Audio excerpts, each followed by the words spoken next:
Kapapasok lang pong balita, inaresto na po si Davidson Bangayan na voluntaryong tumungo sa NBI.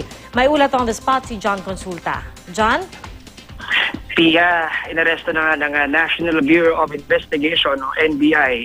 Itong ang si Davidson Bangayan na kinatawag din daw na David Tan.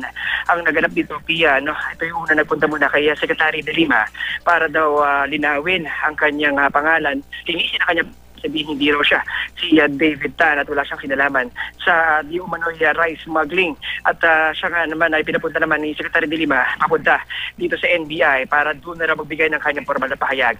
Pagkatapos ng kanyang pagbibigay ng statement dito, Pia, ay bigla na lang isinerve ngayon ng NBI itong kanyang arrest warrant. At ito nila ngayon dito sa tanggapan ng NBI NCR sa opisina ni Assistant Regional Director June de Guzman. Sa ngayon, Pia, ay kasama ni David Tan, itong kanyang abogado. At bakas na bakas ngayon, Pia, nandito kami sa labas ngayon ng tanggapan ito si Attorney de Guzman at makikita, Pia, itong abogado ni David Tan na galit, Pia, medyo dismayado dito sa nangyari. Pero dati sa ating informasyon na kuha mula sa NBI ay kailangan nilang iserve nga itong warrant dahil ito ay active, ito ay nasa kanilang possession sa ngayon. Mga oras daw, Pia, ay nagtatago ngayon ito si David Tan dito sa isang sulok ng tanggapan ni Atty. de Guzman. Umiiwas na makunan pero meron na tayong footage kanina, Pia, mula sa isang opisina dito sa NBI. Siya ngayon ay dinala nga dito sa tanggapan ng NBI NCR, Pia.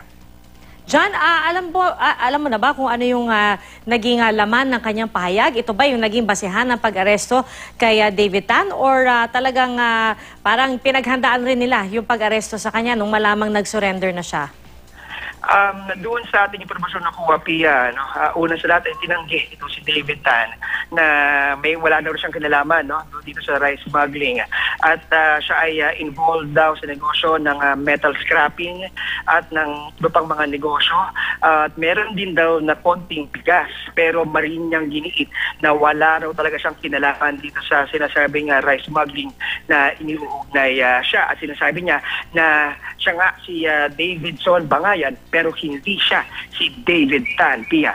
So ano yung sinabi ng NBI na aktual na basehan kung kaya't siya'y inaresto sa mismong oras na yon?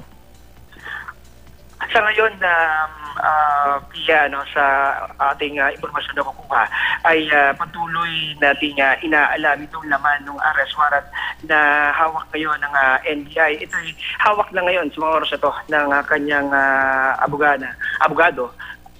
At ang sinasabi ay alias warrant nga raw itong isinerve ng NBI kay David Tan. So patuloy tayo mag-aantabay, Pia, kung ano ang magiging kaganapan dito sa pagkaka-aresto nga kay Davidson Bangayan na sinasabing siya rin daw itong si David Tan na ang pahayag niya, ang impormasyon ay sangkot sa rice smuggling dito sa bansa, Pia. Alright, maraming salamat sa iyo, John Consulta.